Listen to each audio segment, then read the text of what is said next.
Reka rero nongere mbasuhuze inshuti bavandimwe, nkaba rero nizeye ko mukomeje kugubwa neza, ubuntu bwa Data bukomeze bubane namwe. Uyu munsi rero tukaba ngarutse kugira ngo twongere tuganire ku ijambo ry'Imana, aho turimo turaganira ku rwandiko rwa mbere Pawulo yandikiye Timoteyo, tukaba rero twari twari mu gice cya mbere, umurongo wa mbere tugeza ku murongo wa 20. Uyu munsi rero tukaba tuza gutangira n'igice cya kabiri, aho tuza guhera ku murongo wa mbere tugeze ku murongo wa 15. Nkaba rero nizeye ko mumeze neza aho muri, aho muherereye hose, ndabizi ko mumeze neza, waba ufite ibibazo bitandukanye, waba nawe wumva nta kibazo ufite, ariko twese nta handi tugomba gukura kwishingikiriza uretse mu ijambo ry'Imana. Aha honyine niho dukura ibyiringiro, aho honyine niho haduhesha amahoro. Rero nkaba nizeye ko aho waba uri hose, waba urwaye, ubuntu bwa Data bukomeze abe ari bwo buba kuri wowe, waba umeze neza nawe ntube neza uyu munsi ngo wumve yuko nta kibazo. Abantu benshi ngo batekereza Imana mu gihe bahuye n'ibibazo, mu gihe barwaye, mu gihe ibibazo byabacanze, ngo akaba ariho batekereza Imana, ariko ngo nyuma yaho byarangira nabo bikarangira aho ngaho. Rero ntabwo abana b'Imana b'ukuri bagombye kubaho muri ubwo buryo, ahubwo igihe cyose twagombye kubaho dushyira Imana imbere yacu kugira ngo ituyobore. Ejo twarimo tuganira kuri uru rwandiko Pawulo yandikiye Timoteyo. Mu by'ukuri tubona Pawulo ashinga Timoteyo uyu murimo wo kujya kubwiriza, cyangwa se uyu murimo Timoteyo yari arimo muri Efeso. Tubona inshingano yashinzwe zo gutunganya itorero kugira ngo itorero rigire umurongo uhamye, bitewe n'impamvu zari zirimo zigiye zitandukanye. Ibyo rero Pawulo yashingaga Timoteyo iri torero, ariko anamuhugura, amubwira n'uburyo ki agomba kuriyobora, kugira ngo niba yarahuguraga Pawulo, yarahuguraga Timoteyo, bivuze ko Timoteyo nawe yagomba guhugura abanyetorero, kandi akagerageza kumurinda no kumuha imbaraga mu bintu byose bishobora kuzabaho mu itorero. None bikazaho Pawulo, Timoteyo afite imbaraga. Ibi rero twarabibonye, Pawulo nawe yageraho agaragaza uko yari ameze mbere yuko yakira ubuntu bw'Imana, ariko agaragaza n'impinduka yagize ubwo yahuraga n'ubutumwa bwiza. Ibi byose rero ngo yabishimiye Imana kubw'imbabazi yamugiriye. Nibwo rero mu gice cya kabiri aricyo tugiye kureba. Noneho Pawulo aha ngaha yabwirije Timoteyo uburyo noneho agomba no gusabira abantu bose, hanyuma amwandikira amubwira ndetse no ku bijyanye n'inshingano z'abagore mu itorero. Ibyo byose Pawulo yabyandikiye Timoteyo, natwe akaba ari byo tugiye kureba, tugiye kuganiraho, kugira ngo dukomeze dukuzwe, kandi ko twumva ijambo ry'Imana dukomeze kugenda tuyisobanukirwa. Rero ndatinze, reka dusome murihangana gato, mureke dusome ijambo ry'Imana nyine. Ijambo ry'Imana turi busange mu rwandiko nyine rwa mbere Pawulo yandikiye Timoteyo, ni igice cya kabiri, turahera ku murongo wa mbere tugeze ku murongo waho wa 15. Aragira ati: irya mbere ya byose ndaguhugurira kwingingira abantu bose no kubasengera no kubasabira no kubashimira, ariko cyane cyane abami n'abatware bose, kugira ngo duhore mu mahoro, tutabona ibyago, twubaha Imana kandi twitonda rwose. Ibyo ni byo byiza byemerwa imbere y'Imana umukiza wacu, ishaka ko abantu bose bakizwa bakamenya ukuri. Kuko hariho Imana imwe, kandi ari umuhuza umwe w'Imana n'abantu, ari we n'abantu, nawe ni umuntu, ari we Yesu Kristo, watangiwe kuba incungu ya bose. Ibyo byahamijwe mu gihe cyabyo, ariko aricyo cyatumye nshyirirwaho kuba umubwiriza n'intumwa, ndavuga ukuri simbeshya, n'umwigisha wo kwigisha abanyamahanga kwizera n'ukuri. Nuko ndashaka ko abagabo basenga barambuye amaboko yera badafite umujinya kandi batagira impaka. Kandi n'abagore ni uko, ndashaka ko bambara imyambaro ibakwiriye, bakagira isoni birinda, batirimbisha kuboha umusatsi cyangwa izahabu cyangwa imarigarita cyangwa imyenda y'igiciro cyinshi, ahubwo birimbishe imirimo y'ingeso nziza nk'uko bikwiriye abagore bavuga ko bubaha Imana.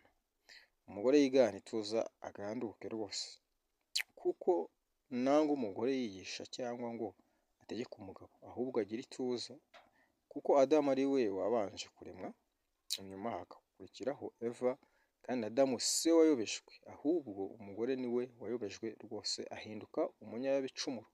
Nyamara abagore bazakizwa mu ibyara nibakomeza kwizera, bakagira urukundo no kwera, bakirinda.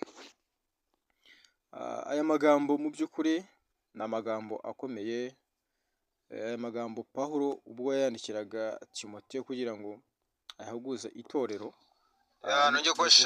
hari impamvu aya magambo yagombaga kuyamwandikira, kubera ko yari azi neza ko aya magambo afite azagira uruhare runini cyane mu guhindura itorero ndetse no gushyira bene data ku murongo cyangwa se kuri gahunda, kugira ngo bamenye, kubera ko itorero nyine ikintu ryari rigambiriye ni ukuvuga ngo ni uko abantu bagombaga kugira gute, bagombaga kumenya ijambo ry'Imana, kugira ngo noneho rya jambo ry'Imana rigire gute, rya jambo ry'Imana rize aba ari ryo ribabera inkomezi. Hano baravuga ngo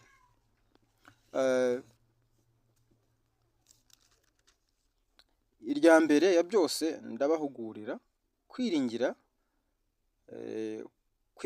abantu bose no kubasengera no kubasabira no kubashimira, ariko cyane cyane abami n'abatware bose, kugira ngo duhore mu mahoro tutabona ibyago, twubaha Imana kandi twitonda rwose.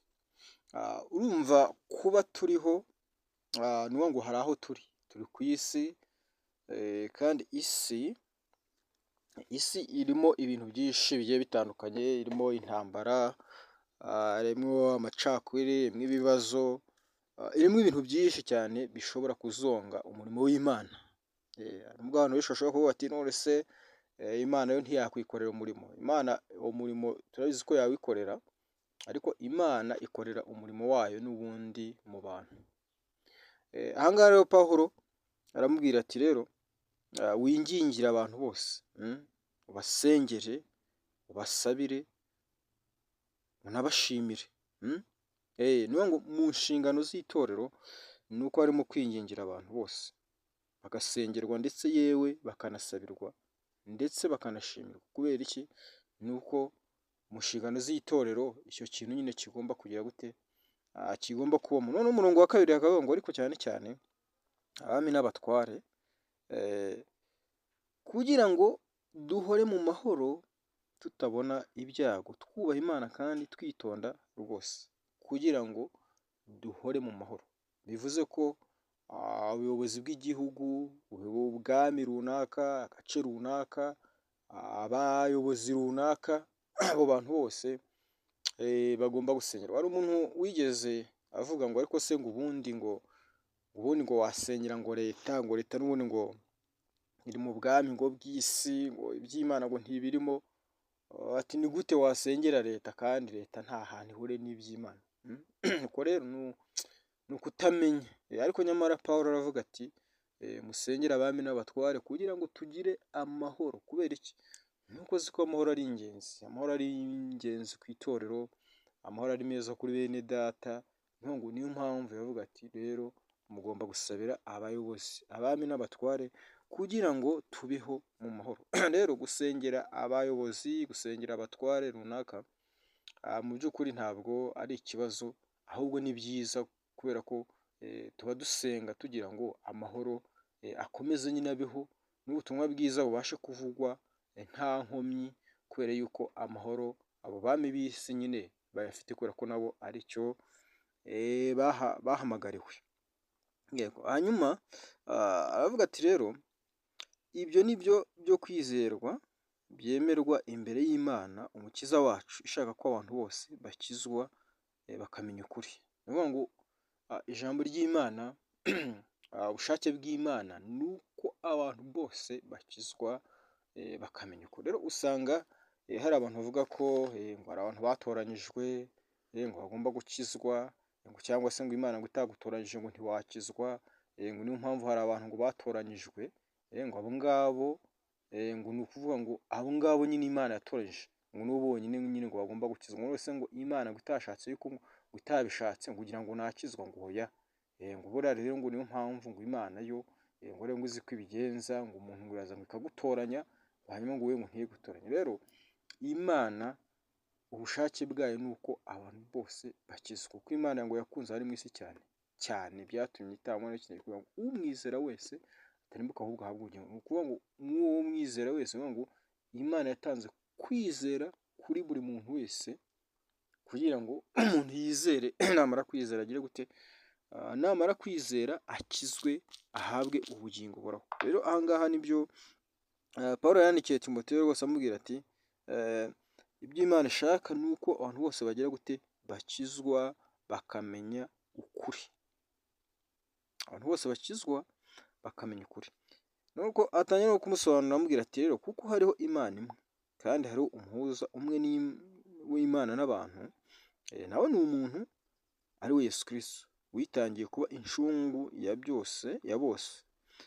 Urumva ko ahangaha yabaye incungu, ni ngo yabaye igitambo cy'abantu bose hatavuyemo n'umuntu n'umwe.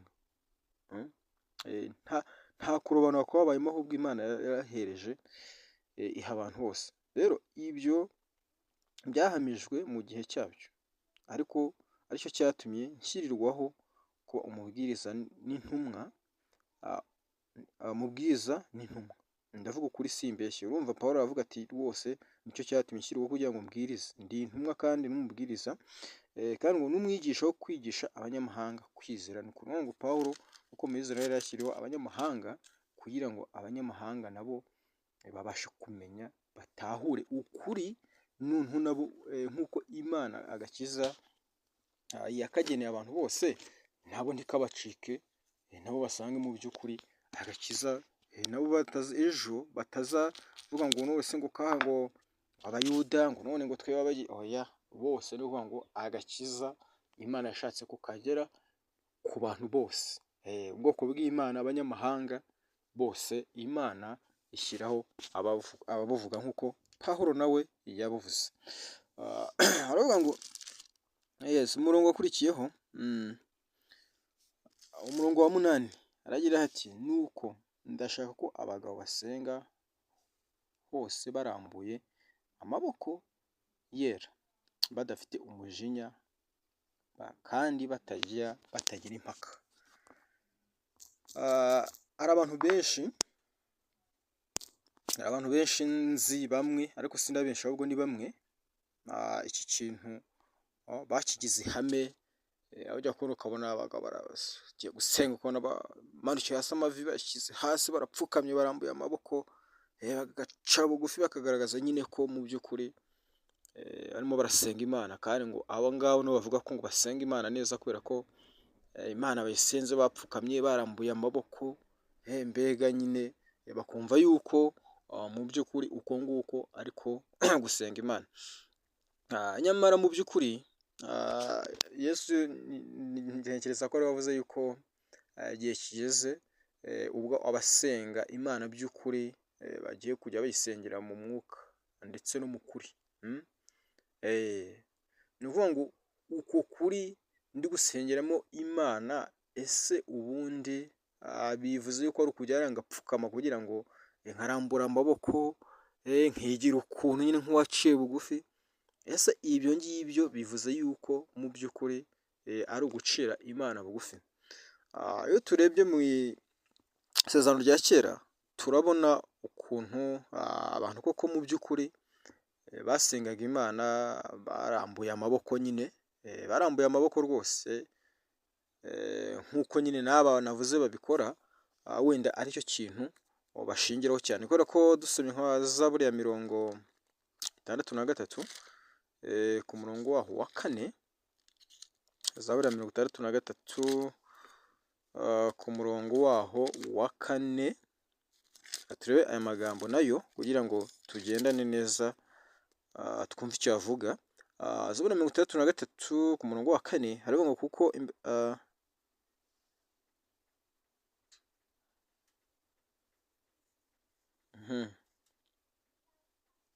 muramwihanganye gatoya. Ni ukuvuga ngo icyo tubasha kubona ni uko hari abantu benshi tubona bagiye basenga barambuye amaboko. Ari Dawidi hari uburyo yagiye gusenga arambuye amaboko, ari Salomo nawe hari uburyo tubona yagiye gusenga arambuye amaboko. Ni ukuvuga ngo ibyo byose mu by'ukuri turabibona tukabona ko byabayeho, tubona ko byabayeho, ari nacyo abantu bakunda kugendera. Baravuga ngo Zaburi ya 63 ku murongo wa 4 haravuga ngo uko niko nzaguhimbaza nkiriho, nzaguhimbaza nkiriho, izina ryawe niryo nzamanikira amaboko. Uko niko nzaguhimbaza nkiriho, izina ryawe niryo nzamanikira amaboko. Urumva yuko kurambura amaboko bari bafite aho bituruka n'impamvu yabyo. Ariko turebere noneho muri iki gihe Pawulo we ajya kubwira Timoteyo ko abagabo bagomba gusenga, yarababwiye ngo amaboko agize ate? Amaboko yera. Ngo nuko ndashaka ko abagabo basenga hose barambuye amaboko yera. Ese wambwira ko amaboko yera? Tubonye Pawulo avuga ko ayo maboko agomba kuba yera, sibyo? None arera mu buhe buryo? Rero kwera Pawulo yavugaga aha ngaha, kwera ubundi cyangwa se kugira amaboko, kumanika amaboko. Ni ukuvuga ngo impamvu hagomba kubaho iki kintu cyangwa se gusenga muri ubu buryo, ni uko byasobanuraga cyangwa se birasobanura guca bugufi, kuba uciye bugufi.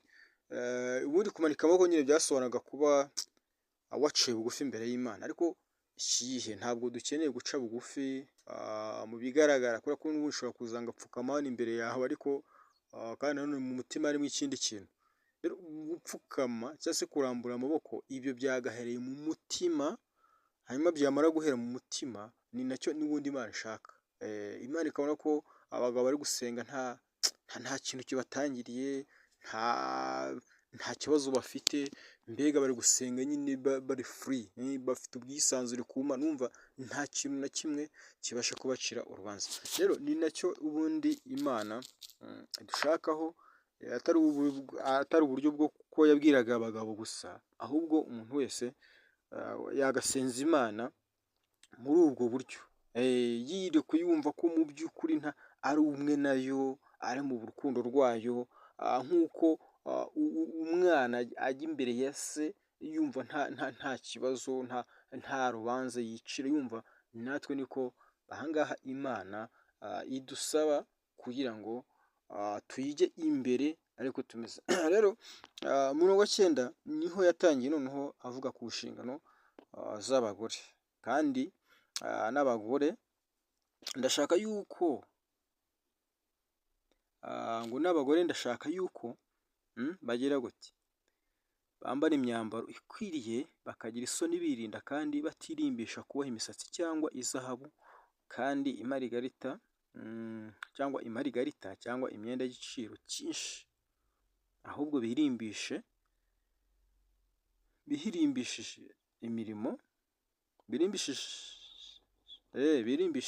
imirimo y'ingeso nziza, nk'uko bikwiriye abagore bavuga ko bubaha Imana.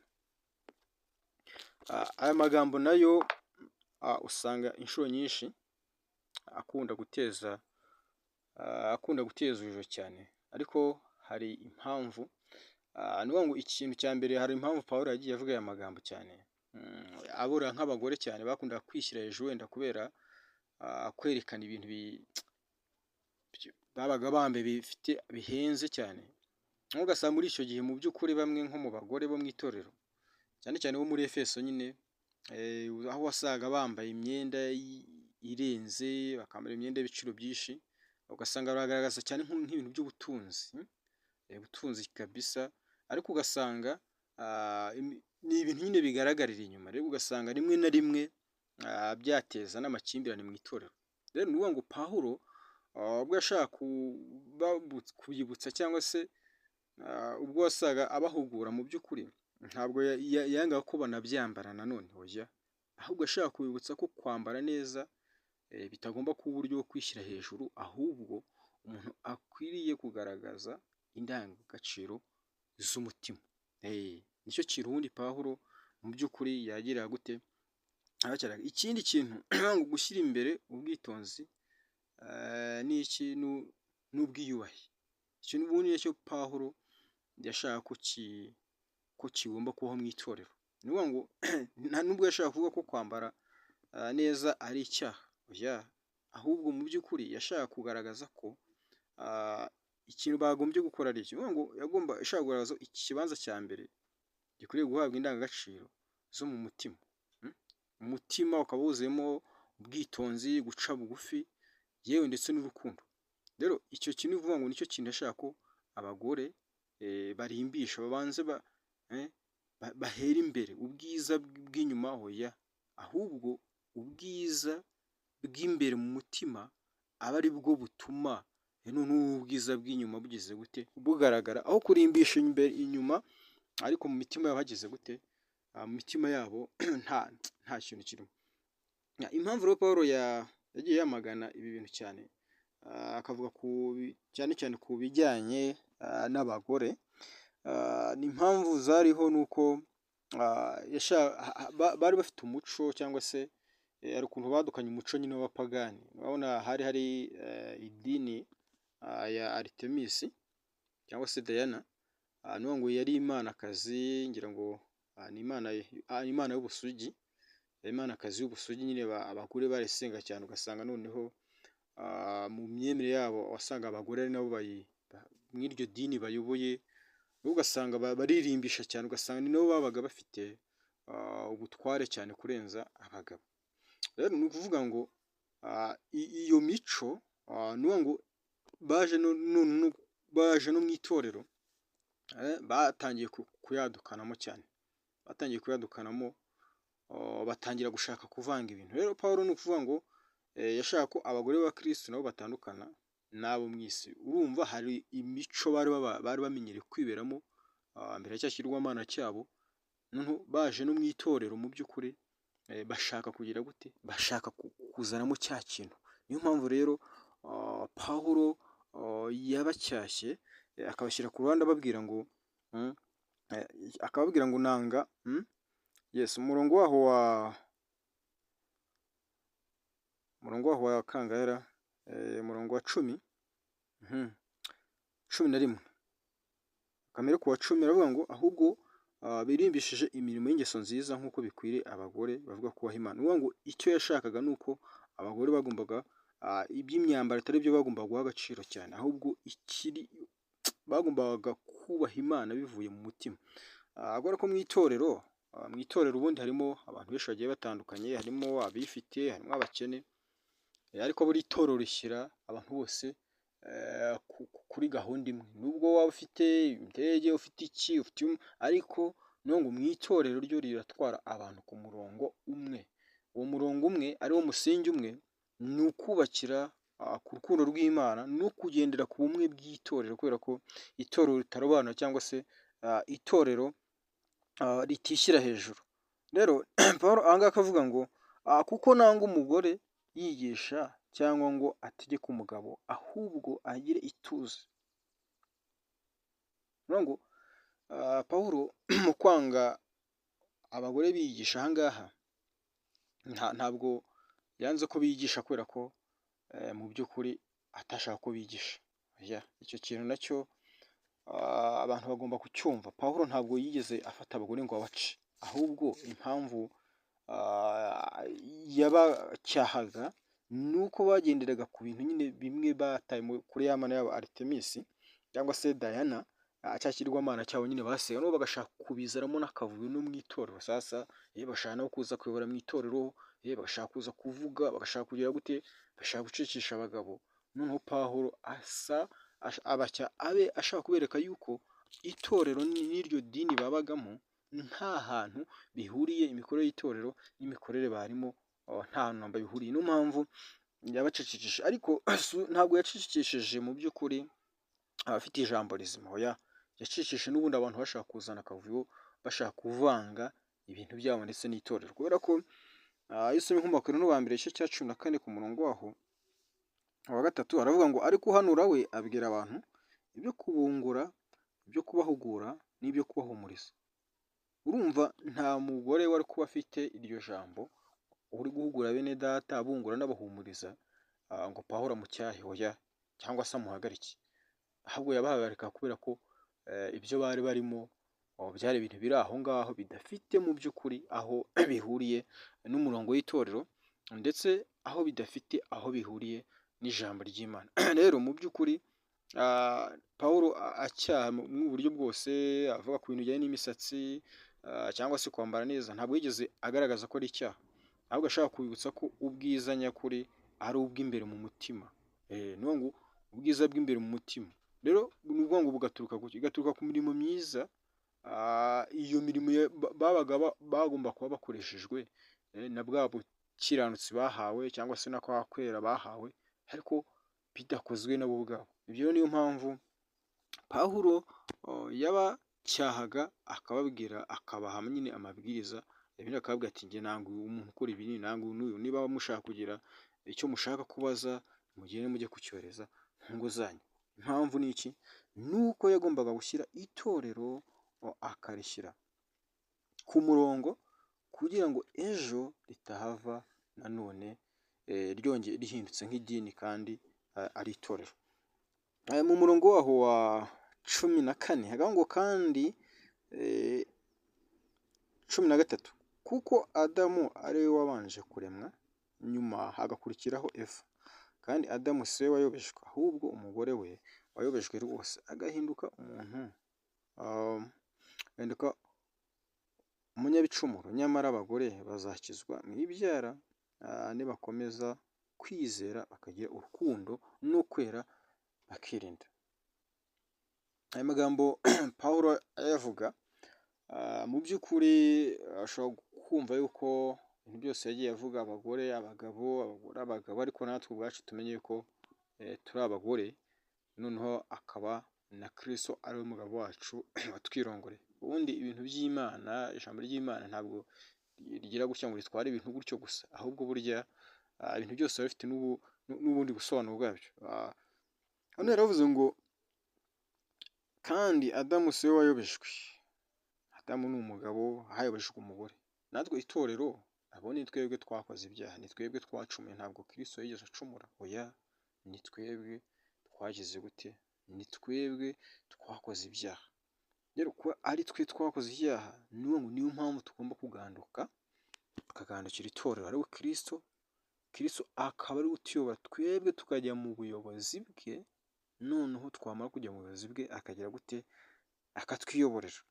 Kubera ikintu ngo natwiyoborera, ntabwo ubundi twebwe agomba kugendera ku ijambo ryacu, oya, ahubwo twebwe turagendera ku ijambo rye kugira ngo tubeho ubuzima bushingiwe ku ijambo ry'Imana, cyangwa se tube ubuzima bushingiye ku mugabo wacu ari we Kristo. Ntabwo rero agomba ko ashingiye ku ijambo ryacu, ahubwo twebwe tugomba kubaho ubuzima bushingiye ku ijambo rye. Hanyuma umurongo wa 15 ngo nyamara abagore bazakizwa mu ibyara bakomeza kwizera, bakagira urukundo no kwizera, bakirinda. Abagore n'ubundi ni twebwe. Ni ukuvuga ngo itorero, bene data, ni tubaho ku bijyanye dushingiye kwizera, ubumwe n'urukundo.